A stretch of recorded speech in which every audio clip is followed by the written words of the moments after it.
हर हर महादेव भक्तों, आज से हम आरंभ कर रहे हैं अद्भुत, पावन और अलौकिक शिव महापुराण कथा। इस दिव्य श्रृंखला की शुरुआत हम करेंगे शिव पुराण महात्म्य के प्रथम और द्वितीय अध्याय से। आइए मिलकर सुनते हैं भोलेनाथ की महिमा, उनका तेज और उनकी अद्भुत लीलाएं। बोलो महाकाल की जय। प्रथम अध्याय। श्री शौनक जी ने पूछा, महाज्ञानी सूत जी, आप संपूर्ण सिद्धांतों के जानने वाले हैं, कृपया मुझसे पुराणों के सार का वर्णन करें। ज्ञान और वैराग्य सहित भक्ति से प्राप्त विवेक की वृद्धि कैसे होती है तथा साधु पुरुष कैसे अपने काम, क्रोध आदि विकारों का निवारण करते हैं। इस कलयुग में सभी जीव आसुरी स्वभाव के हो गए हैं, अतः कृपा करके मुझे ऐसा साधन बताइए जो कल्याणकारी एवं मंगलकारी हो तथा पवित्रता लिए हो। प्रभु, वह ऐसा साधन हो जिससे मनुष्य की शुद्धि हो जाए और उस निर्मल हृदय वाले पुरुष को सदैव के लिए शिव की प्राप्ति हो जाए। श्री सूत जी ने उत्तर दिया, शौनक जी, आप धन्य हैं, क्योंकि आपके मन में पुराण कथा को सुनने के लिए अपार प्रेम व लालसा है। इसलिए मैं तुम्हें परम उत्तम शास्त्र की कथा सुनाता हूं। वत्स, संपूर्ण सिद्धांत से संपन्न भक्ति को बढ़ाने वाला तथा शिवजी को संतुष्ट करने वाला अमृत के समान दिव्य शास्त्र है शिव पुराण। इसका पूर्व काल में शिवजी ने ही प्रवचन किया था। गुरुदेव व्यास ने सनत कुमार मुनि का उपदेश पाकर आदर पूर्वक इस पुराण की रचना की है। यह पुराण कलयुग में मनुष्यों के हित का परम साधन है। शिव पुराण परम उत्तम शास्त्र है। इस पृथ्वी लोक में सभी मनुष्यों को भगवान शिव के विशाल स्वरूप को समझना चाहिए। इसका अध्ययन करना एवं सुनना सर्वसाधन है। यह मनोवांछित फलों को देने वाला है। इससे मनुष्य निष्पाप हो जाता है तथा इस लोक में सभी सुखों का उपभोग करके अंत में शिवलोक को प्राप्त करता है। शिव पुराण में 24,000 श्लोक हैं, जिसमें 7 संहिताएं हैं। शिव पुराण पर ब्रह्म परमात्मा के समान गति प्रदान करने वाला है। मनुष्य को पूरी भक्ति एवं संयम पूर्वक इसे सुनना चाहिए। जो मनुष्य प्रेम पूर्वक नित्य इसको बांचता है या इसका पाठ करता है, वह निःसंदेह पुण्यात्मा है। भगवान शिव उस विद्वान पुरुष पर प्रसन्न होकर उसे अपना धाम प्रदान करते हैं। प्रतिदिन आदर पूर्वक शिव पुराण का पूजन करने वाले मनुष्य संसार में संपूर्ण भोगों को भोग कर भगवान शिव के पद को प्राप्त करते हैं। वे सदा सुखी रहते हैं। शिव पुराण में भगवान शिव का सर्वस्व है। इस लोक और परलोक में सुख की प्राप्ति के लिए आदर पूर्वक इसका सेवन करना चाहिए। यह निर्मल शिव पुराण धर्म, अर्थ, काम और मोक्ष रूप चारों पुरुषार्थों को देने वाला है। अतः सदा प्रेम पूर्वक इसे सुनना एवं पढ़ना चाहिए। दूसरा अध्याय। देवराज को शिवलोक की प्राप्ति चंचुला का संसार से वैराग्य। श्री शौनक जी ने कहा, आप धन्य हैं।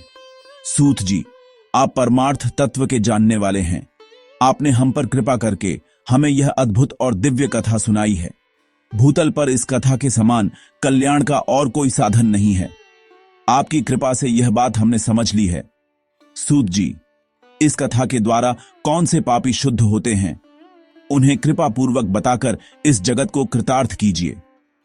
सूत जी बोले, मुने, जो मनुष्य पाप, दुराचार तथा काम, क्रोध, मद, लोभ में निरंतर डूबे रहते हैं, वे भी शिव पुराण पढ़ने अथवा सुनने से शुद्ध हो जाते हैं तथा उनके पापों का पूर्णतया नाश हो जाता है।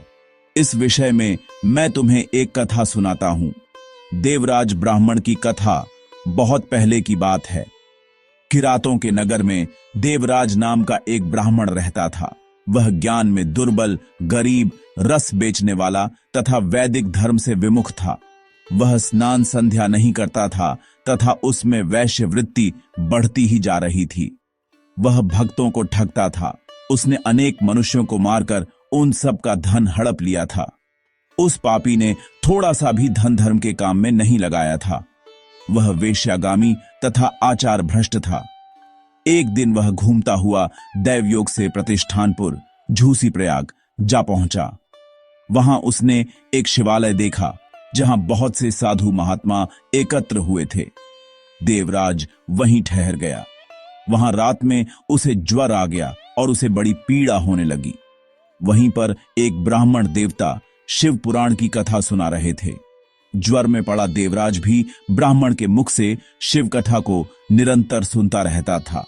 1 मास बाद देवराज ज्वर से पीड़ित अवस्था में चल बसा। यमराज के दूत उसे बांधकर यमपुरी ले गए। तभी वहां शिवलोक से भगवान शिव के पार्षदगण आ गए। वे कर्पूर के समान उज्जवल थे।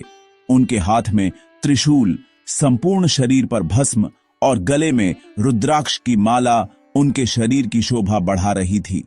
उन्होंने यमराज के दूतों को मार पीट कर देवराज को यमदूतों के चंगुल से छुड़ा लिया और वे उसे अपने अद्भुत विमान में बिठाकर जब कैलाश पर्वत पर ले जाने लगे तो यमपुरी में कोलाहल मच गया, जिसे सुनकर यमराज अपने भवन से बाहर आए।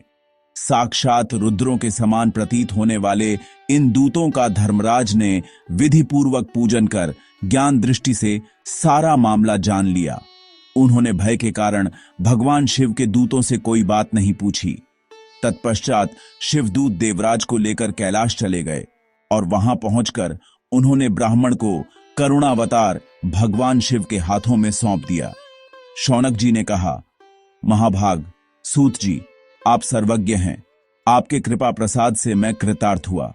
इस इतिहास को सुनकर मेरा मन आनंदित हो गया है। अतः भगवान शिव में प्रेम बढ़ाने वाली दूसरी कथा भी कहिए। भक्तों, यहीं पर समाप्त होती है शिव पुराण महात्म्य के प्रथम और द्वितीय अध्याय की यह पावन कथा। हमारी अगली वीडियो में हम लेकर आएंगे शिव पुराण महात्म्य का तृतीय और चतुर्थ भाग, जिसमें हम सुनेंगे बिंदुक ब्राह्मण की अद्भुत कथा। तो जुड़े रहिए हमारे चैनल के साथ। चैनल को सब्सक्राइब करें और घंटी के निशान को जरूर दबाएं ताकि आपको हमारी अगली कथा का अपडेट सबसे पहले मिले। और हां भक्तों, कमेंट में हर हर महादेव लिखना मत भूलिएगा। जय भोलेनाथ। शिव पुराण महात्म्य, तीसरा अध्याय, बिंदुक ब्राह्मण की कथा। श्री सूत जी बोले, शौनक सुनो, मैं तुम्हारे सामने एक अन्य गोपनीय कथा का वर्णन करूंगा, क्योंकि तुम शिव भक्तों में अग्रगण्य व वेद वेत्ताओं में श्रेष्ठ हो। समुद्र के निकटवर्ती प्रदेश में वाशकल नामक गांव है, जहां वैदिक धर्म से विमुख महापापी मनुष्य रहते हैं। वे सभी दुष्ट हैं एवं उनका मन दूषित विषय भोगों में ही लगा रहता है। वे देवताओं एवं भाग्य पर विश्वास नहीं करते। वे सभी कुटिल वृत्ति वाले हैं, किसानी करते हैं और विभिन्न प्रकार के अस्त्र शस्त्र रखते हैं। वे व्यभिचारी हैं। वे इस बात से पूर्णतः अनजान हैं कि ज्ञान, वैराग्य तथा सद्धर्म ही मनुष्य के लिए परम पुरुषार्थ हैं। वे सभी पशु बुद्धि हैं। अन्य समुदाय के लोग भी उन्हीं की तरह बुरे विचार रखने वाले धर्म से विमुख हैं। वे नित्य कुकर्म में लगे रहते हैं एवं सदा विषय भोगों में डूबे रहते हैं। वहां की स्त्रियां भी बुरे स्वभाव की, स्वेच्छाचारिणी, पाप में डूबी, कुटिल सोच वाली और व्यभिचारिणी हैं। वे सभी सद्व्यवहार तथा सदाचार से सर्वथा शून्य हैं। वहां सिर्फ दुष्टों का निवास है। वाशकल नामक गांव में बिंदुक नाम का एक ब्राह्मण रहता था। वह अधर्मी, दुरात्मा एवं महापापी था। उसकी स्त्री बहुत सुंदर थी। उसका नाम चंचुला था। वह सदा उत्तम धर्म का पालन करती थी, परंतु बिंदुक वेश्यागामी था। इस तरह कुकर्म करते हुए बहुत समय व्यतीत हो गया। उसकी स्त्री काम से पीड़ित होने पर भी स्वधर्मनाश के भय से क्लेश सहकर भी काफी समय तक धर्म भ्रष्ट नहीं हुई, परंतु आगे चलकर वह भी अपने दुराचारी पति के आचरण से प्रभावित होकर दुराचारिणी और अपने धर्म से विमुख हो गई। इस तरह दुराचार में डूबे हुए उन पति पत्नी का बहुत सा समय व्यर्थ बीत गया। वेश्यागामी, दूषित बुद्धि वाला वह दुष्ट ब्राह्मण बिंदुक समयानुसार मृत्यु को प्राप्त हो नरक में चला गया। बहुत दिनों तक नरक के दुखों को भोगकर वह मूढ़ बुद्धि पापी विंध्य पर्वत पर भयंकर पिशाच हुआ। इधर उस दुराचारी बिंदु के मर जाने पर वह चंचुला नामक स्त्री बहुत समय तक पुत्रों के साथ अपने घर में रहती रही। पति की मृत्यु के बाद वह भी अपने धर्म से गिरकर पर पुरुषों का संग करने लगी थी। सतियां विपत्ति में भी अपने धर्म का पालन करना नहीं छोड़ती। यही तो तप है। तप कठिन तो होता है, लेकिन इसका फल मीठा होता है। विषयी इस सत्य को नहीं जानता, इसीलिए वह विषयों के विषफल का स्वाद लेते हुए भोग करता है। एक दिन दैवयोग से किसी पुण्य पर्व के आने पर वह अपने भाई बंधुओं के साथ गोकर्ण क्षेत्र में गई। उसने तीर्थ के जल में स्नान किया एवं बंधुजनों के साथ यत्र तत्र घूमने लगी। घूमते घूमते वह एक देव मंदिर में गई। वहां उसने एक ब्राह्मण के मुख से भगवान शिव की परम पवित्र एवं मंगलकारी कथा सुनी। कथावाचक ब्राह्मण कह रहे थे कि जो स्त्रियां व्यभिचार करती हैं वे मरने के बाद जब यमलोक जाती हैं तब यमराज के दूत उन्हें तरह तरह से यंत्रणा देते हैं। वे उसके कामांगों को तप्त लौह दंडों से दागते हैं। तप्त लौह के पुरुष से उसका संसर्ग कराते हैं। ये सारे दंड इतनी वेदना देने वाले होते हैं कि जीव पुकार पुकार कर कहता है कि अब वह ऐसा नहीं करेगा, लेकिन यमदूत उसे मुक्त नहीं करते। कर्मों का फल तो सभी को भोगना पड़ता है। देव, आर्षि, मनुष्य सभी इससे बंधे हुए हैं। ब्राह्मण के मुख से यह वैराग्य बढ़ाने वाली कथा सुनकर चंचुला भय से व्याकुल हो गई। कथा समाप्त होने पर सभी लोग वहां से चले गए। तब कथा बांचने वाले ब्राह्मण देवता से चंचुला ने कहा, हे ब्राह्मण, धर्म को न जानने के कारण मेरे द्वारा बहुत बड़ा दुराचार हुआ है। स्वामी, मेरे ऊपर कृपा कर मेरा उद्धार कीजिए। आपके प्रवचन को सुनकर मुझे इस संसार से वैराग्य हो गया है। मुझ मूढ़ चित्त वाली पापिनी को धिक्कार है। मैं निंदा के योग्य हूं। मैं बुरे विषयों में फंसकर अपने धर्म से विमुख हो गई थी। कौन मुझ जैसी कुमार्ग में मन लगाने वाली पापिनी का साथ देगा? जब यमदूत मेरे गले में फंदा डालकर मुझे बांध कर ले जाएंगे और नरक में मेरे शरीर के टुकड़े करेंगे, तब मैं कैसे उन महायातनाओं को सहन कर पाऊंगी? मैं सब प्रकार से नष्ट हो गई हूं, क्योंकि अभी तक मैं हर तरह से पाप में डूबी रही हूं। हे ब्राह्मण, आप मेरे गुरु हैं, आप ही मेरे माता पिता हैं। मैं आपकी शरण में आई हूं। मुझ अबला का अब आप ही उद्धार कीजिए। सूत जी कहते हैं, शौनक, इस प्रकार विलाप करती हुई चंचुला ब्राह्मण देवता के चरणों में गिर पड़ी। तब ब्राह्मण ने उसे कृपापूर्वक उठाया और इस प्रकार कहा। चौथा अध्याय। चंचुला की शिव कथा सुनने में रुचि और शिवलोक गमन। ब्राह्मण बोले, नारी, तुम सौभाग्यशाली हो जो भगवान शंकर की कृपा से तुमने वैराग्यपूर्ण शिव पुराण की कथा सुनकर समय से अपनी गलती का एहसास कर लिया है। तुम डरो मत और भगवान शिव की शरण में जाओ। उनकी परम कृपा से तुम्हारे सभी पाप नष्ट हो जाएंगे। मैं तुम्हें भगवान शिव की कथा सहित वह मार्ग बताऊंगा जिसके द्वारा तुम्हें सुख देने वाली उत्तम गति प्राप्त होगी। शिव कथा सुनने से तुम्हारी बुद्धि शुद्ध हो गई है और तुम्हें पश्चाताप हुआ है तथा मन में वैराग्य उत्पन्न हुआ है। पश्चाताप ही पाप करने वाले पापियों के लिए सबसे बड़ा प्रायश्चित है। पश्चाताप ही पापों का शोधक है। इससे ही पापों की शुद्धि होती है। सत्पुरुषों के अनुसार पापों की शुद्धि के लिए प्रायश्चित पश्चाताप से ही संपन्न होता है।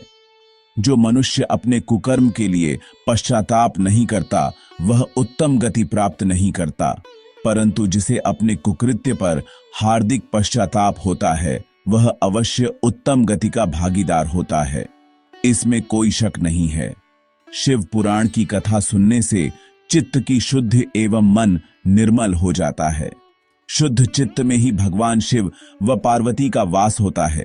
वह शुद्धात्मा पुरुष सदाशिव के पद को प्राप्त होता है। इस कथा का श्रवण सभी मनुष्यों के लिए कल्याणकारी है, अतः इसकी आराधना व सेवा करनी चाहिए। यह कथा भवबंधन रूपी रोग का नाश करने वाली है। भगवान शिव की कथा सुनकर हृदय में उसका मनन करना चाहिए। इससे चित्त की शुद्धि होती है। चित्त शुद्धि होने से ज्ञान और वैराग्य के साथ महेश्वर की भक्ति निश्चय ही प्रकट होती है तथा उनके अनुग्रह से दिव्य मुक्ति प्राप्त होती है। जो मनुष्य माया के प्रति आसक्त है वह इस संसार बंधन से मुक्त नहीं हो पाता। हे ब्राह्मण पत्नी, तुम अन्य विषयों से अपने मन को हटाकर भगवान शंकर की इस परम पावन कथा को सुनो। इससे तुम्हारे चित्त की शुद्धि होगी और तुम्हें मोक्ष की प्राप्ति होगी। जो मनुष्य निर्मल हृदय से भगवान शिव के चरणों का चिंतन करता है उसकी एक ही जन्म में मुक्ति हो जाती है। सूत जी कहते हैं, शौनक। यह कहकर वे ब्राह्मण चुप हो गए। उनका हृदय करुणा से भर गया। वे ध्यान में मग्न हो गए। ब्राह्मण का उक्त उपदेश सुनकर चंचुला के नेत्रों में आनंद के आंसू छलक आए। वह हर्ष भरे हृदय से ब्राह्मण देवता के चरणों में गिर गई और हाथ जोड़कर बोली, मैं कृतार्थ हो गई। हे ब्राह्मण, शिव भक्तों में श्रेष्ठ स्वामिन आप धन्य हैं। आप परमार्थदर्शी हैं और सदा परोपकार में लगे रहते हैं। साधो, मैं नरक के समुद्र में गिर रही हूं। कृपा कर मेरा उद्धार कीजिए। जिस पौराणिक व अमृत के समान सुंदर शिव पुराण कथा की बात आपने की है उसे सुनकर ही मेरे मन में वैराग्य उत्पन्न हुआ है। उस अमृतमयी शिव पुराण कथा को सुनने के लिए मेरे मन में बड़ी श्रद्धा हो रही है। कृपया आप मुझे उसे सुनाइए। सूत जी कहते हैं, शिव पुराण की कथा सुनने की इच्छा मन में लिए हुए चंचुला उन ब्राह्मण देवता की सेवा में वहीं रहने लगी। उस गोकर्ण नामक महाक्षेत्र में उन ब्राह्मण देवता के मुख से चंचुला शिव पुराण की भक्ति, ज्ञान और वैराग्य बढ़ाने वाली और मुक्ति देने वाली परम उत्तम कथा सुनकर कृतार्थ हुई। उसका चित्त शुद्ध हो गया। वह अपने हृदय में शिव के सगुण रूप का चिंतन करने लगी। वह सदैव शिव के सच्चिदानंदमय स्वरूप का स्मरण करती थी। तत्पश्चात अपना समय पूर्ण होने पर चंचुला ने बिना किसी कष्ट के अपना शरीर त्याग दिया। उसे लेने के लिए एक दिव्य विमान वहां पहुंचा। यह विमान शोभा साधनों से सजा था एवं शिव गणों से सुशोभित था। चंचुला विमान से शिवपुरी पहुंची। उसके सारे पाप धुल गए। वह दिव्यांगना हो गई। वह गौरांगी देवी मस्तक पर अर्धचंद्र का मुकुट व अन्य दिव्य आभूषण पहने शिवपुरी पहुंची। वहां उसने सनातन देवता त्रिनेत्रधारी महादेव शिव को देखा। सभी देवता उनकी सेवा में भक्तिभाव से उपस्थित थे। उनकी अंग कांति करोड़ों सूर्यों के समान प्रकाशित हो रही थी। 5 मुख और हर मुख में 3-3 नेत्र थे। मस्तक पर अर्धचंद्राकार मुकुट शोभायमान हो रहा था। कंठ में नील चिन्ह था। उनके साथ में देवी गौरी विराजमान थीं, जो विद्युत पुंज के समान प्रकाशित हो रही थीं। महादेव जी की कांति कपूर के समान गौर थी। उनके शरीर पर श्वेत वस्त्र थे तथा शरीर श्वेत भस्म से युक्त था। इस प्रकार भगवान शिव के परम उज्ज्वल रूप के दर्शन कर चंचुला बहुत प्रसन्न हुई। उसने भगवान को बारंबार प्रणाम किया और हाथ जोड़कर प्रेम, आनंद और संतोष से युक्त हो विनीत भाव से खड़ी हो गई। उसके नेत्रों से आनंदाश्रुओं की धारा बहने लगी। भगवान शंकर व भगवती गौरी उमा ने करुणा के साथ सौम्य दृष्टि से देखकर चंचुला को अपने पास बुलाया। गौरी उमा ने उसे प्रेम पूर्वक अपनी सखी बना लिया। चंचुला सुखपूर्वक भगवान शिव के धाम में उमा देवी की सखी के रूप में निवास करने लगी। भक्तों, यहीं पर समाप्त होती है शिव पुराण महात्म्य के 3 और 4 अध्याय की यह पावन कथा। शिव पुराण महात्म्य 5वां अध्याय, बिंदुक का पिशाच योनि से उद्धार। सूत जी बोले, शौनक, एक दिन चंचुला आनंद में मग्न उमा देवी के पास गई और दोनों हाथ जोड़कर उनकी स्तुति करने लगी। चंचुला बोली, हे गिरिराज नंदिनी, स्कंद माता उमा, आप सभी मनुष्यों एवं देवताओं द्वारा पूज्य तथा समस्त सुखों को देने वाली हैं। आप शंभु प्रिया हैं, आप ही सगुणा और निर्गुणा हैं। हे सच्चिदानंद स्वरूपिणी, आप ही प्रकृति की पोषक हैं। हे माता, आप ही संसार की सृष्टि, पालन और संहार करने वाली हैं। आप ही ब्रह्मा, विष्णु और महेश को उत्तम प्रतिष्ठा देने वाली परम शक्ति हैं। सूत जी कहते हैं, शौनक, सद्गति प्राप्त चंचुला इस प्रकार देवी की स्तुति कर शांत हो गई। उसकी आंखों में प्रेम के आंसू उमड़ आ गए।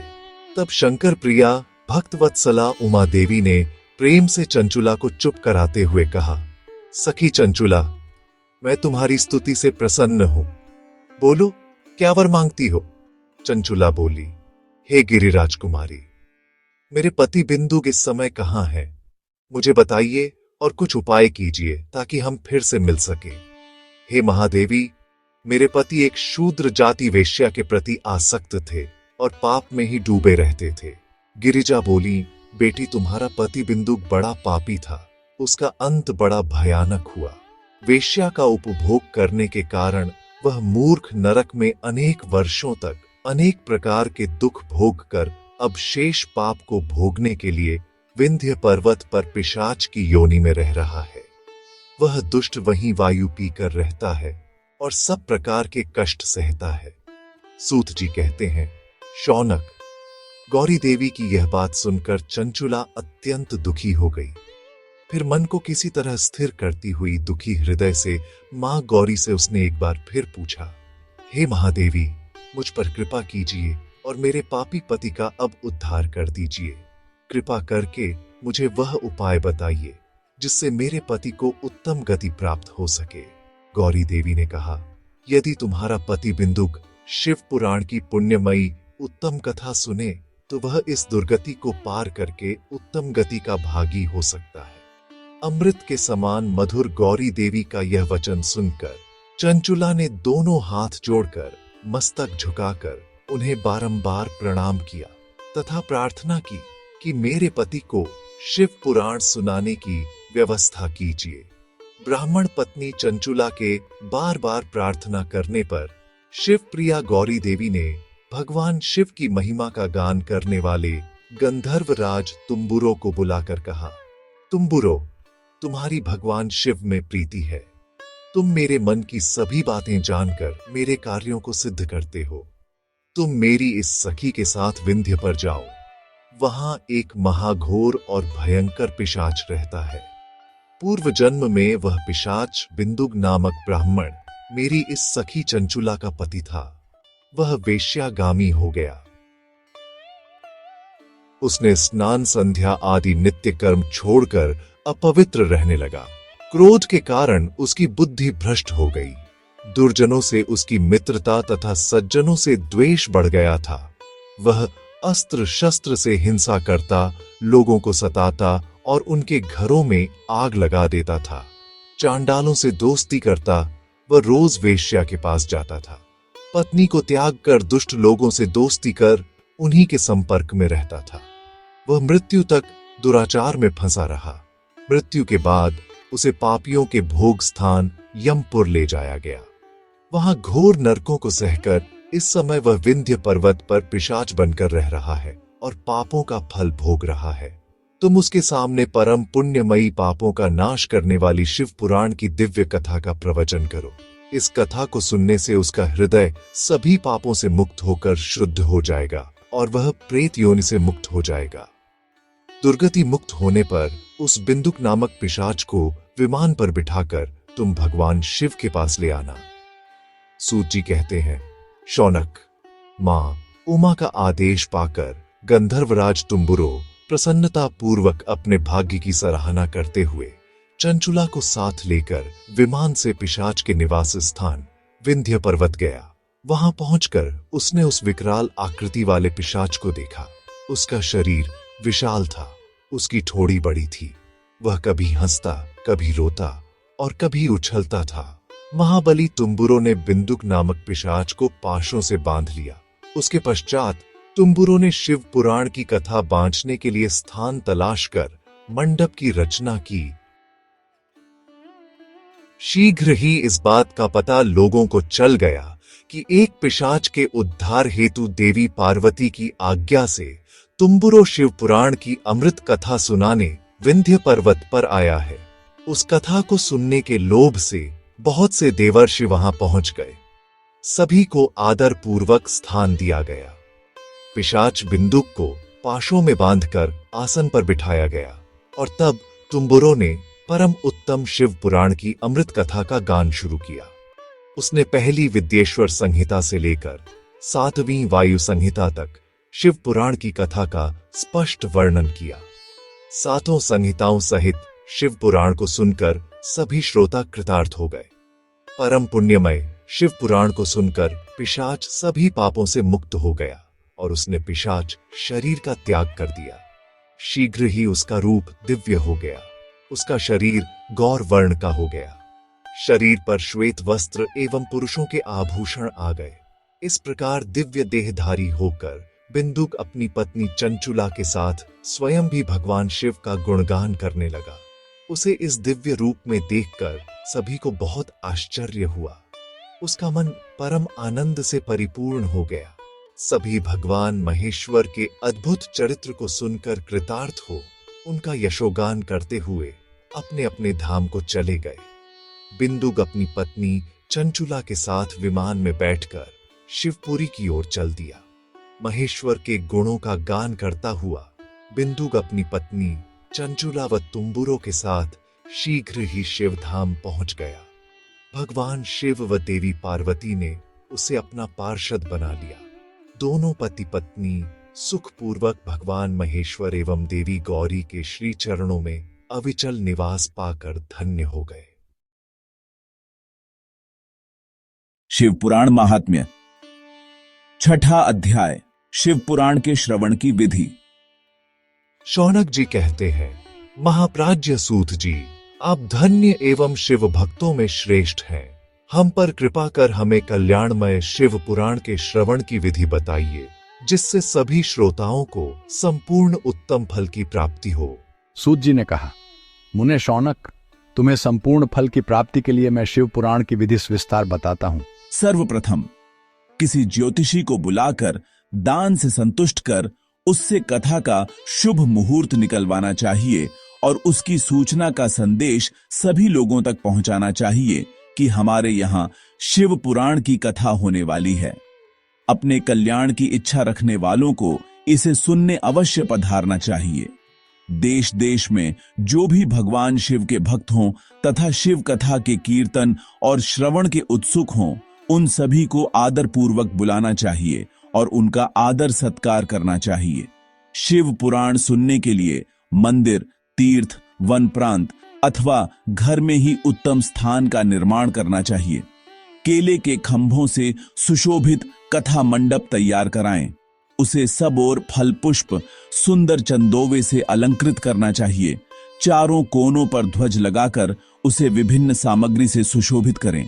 भगवान शंकर के लिए भक्तिपूर्वक दिव्य आसन का निर्माण करना चाहिए तथा कथावाचक के लिए भी दिव्य आसन का निर्माण करना चाहिए। नियम पूर्वक कथा सुनने वालों के लिए भी सुयोग्य आसन की व्यवस्था करें तथा अन्य लोगों के बैठने की भी व्यवस्था करें। कथा बांचने वाले विद्वान के प्रति कभी बुरी भावना न रखें। संसार में जन्म तथा गुणों के कारण बहुत से गुरु होते हैं, परंतु उन सब में पुराणों का ज्ञान रखने वाला ही परम गुरु माना जाता है।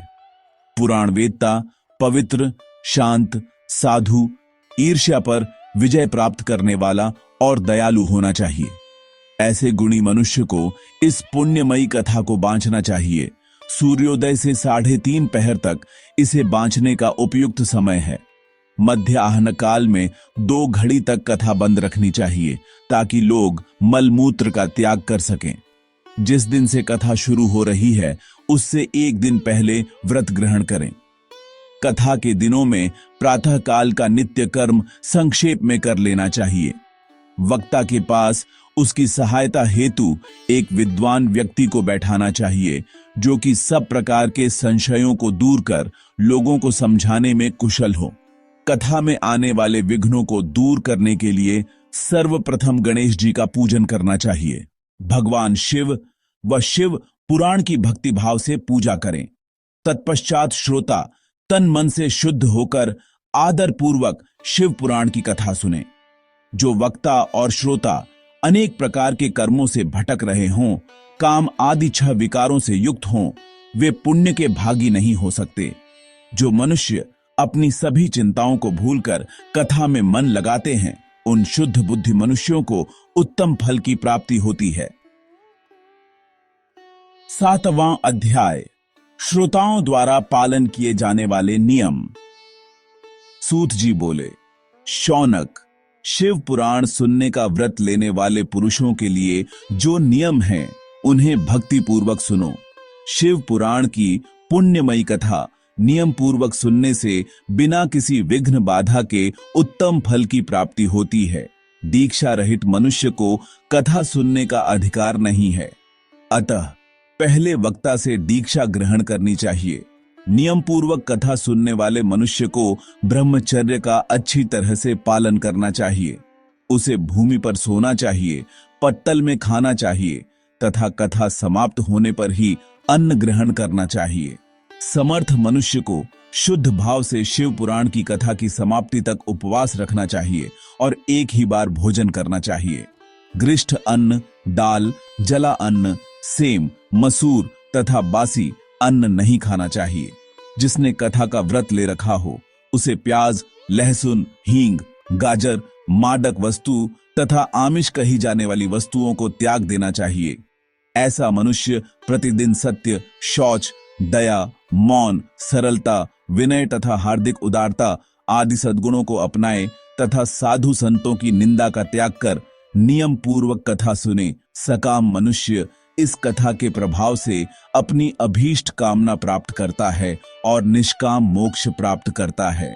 सभी स्त्री पुरुषों को विधि विधान से शिव पुराण की उत्तम कथा को सुनना चाहिए। महर्षि, शिव पुराण की समाप्ति पर श्रोताओं को भक्ति पूर्वक भगवान शिव की पूजा की तरह पुराण पुस्तक की पूजा भी करनी चाहिए तथा इसके पश्चात विधि पूर्वक वक्ता का भी पूजन करना चाहिए। पुस्तक को रखने के लिए नया और सुंदर बस्ता बनाएं। पुस्तक व वक्ता की पूजा के उपरांत वक्ता की सहायता हेतु बुलाए गए पंडित का भी सत्कार करना चाहिए। कथा में पधारे अन्य ब्राह्मणों को भी अन्न धन का दान दें। गीत, वाद्य और नृत्य से उत्सव को महान बनाएं। विरक्त मनुष्य को कथा समाप्ति पर गीता का पाठ करना चाहिए तथा गृहस्थ को श्रवण कर्म की शांति हेतु होम करना चाहिए। होम रुद्र संहिता के श्लोकों द्वारा अथवा गायत्री मंत्र के द्वारा करें। यदि हवन करने में असमर्थ हों तो भक्ति पूर्वक शिव सहस्र नाम का पाठ करें। कथा श्रवण संबंधी व्रत की पूर्णता के लिए शहद से बनी खीर का भोजन 11 ब्राह्मणों को कराकर उन्हें दक्षिणा दें। समृद्ध मनुष्य 3 तोले सोने का एक सुंदर सिंहासन बनाए और उसके ऊपर लिखी अथवा लिखाई हुई शिव पुराण की लिखी पोथी विधि पूर्वक स्थापित करें तथा पूजा करके दक्षिणा चढ़ाएं। फिर आचार्य का वस्त्र, आभूषण एवं गंध से पूजन करके दक्षिणा सहित वह पुस्तक उन्हें भेंट कर दें। शौनक, इस पुराण के दान के प्रभाव से भगवान शिव का अनुग्रह पाकर मनुष्य भवबंधन से मुक्त हो जाता है। शिव पुराण को विधिपूर्वक संपन्न करने पर यह संपूर्ण फल देता है तथा भोग और मोक्ष प्रदान करता है। मुने, शिव पुराण का सारा महात्म्य जो संपूर्ण फल देने वाला है मैंने तुम्हें सुना दिया है। अब आप और क्या सुनना चाहते हो? श्रीमान शिव पुराण सभी पुराणों के माथे का तिलक है। जो मनुष्य सदा भगवान शिव का ध्यान करते हैं, जिनकी वाणी शिव के गुणों की स्तुति करती है और जिनके दोनों कान उनकी कथा सुनते हैं, उनका जीवन सफल हो जाता है। वे संसार सागर से पार हो जाते हैं। ऐसे लोग इहलोक और परलोक में सदा सुखी रहते हैं। भगवान शिव के सच्चिदानंदमय स्वरूप का स्पर्श पाकर ही समस्त प्रकार के कष्टों का निवारण हो जाता है। उनकी महिमा जगत के बाहर और भीतर दोनों जगह विद्यमान है। उन अनंत आनंद रूप परम शिव की मैं शरण लेता हूं। भक्तों, यहीं पर समाप्त होती है शिव पुराण के महात्म्य अध्याय की यह पावन कथा। हमारी अगली वीडियो में हम लेकर आएंगे शिव पुराण विद्येश्वर संहिता। तो जुड़े रहिए हमारे चैनल के साथ। चैनल को सब्सक्राइब करें और घंटी के निशान को जरूर दबाइए ताकि आपको हमारी अगली कथा का अपडेट सबसे पहले मिले। और हां भक्तों, कमेंट में हर हर महादेव लिखना मत भूलिएगा। जय भोलेनाथ।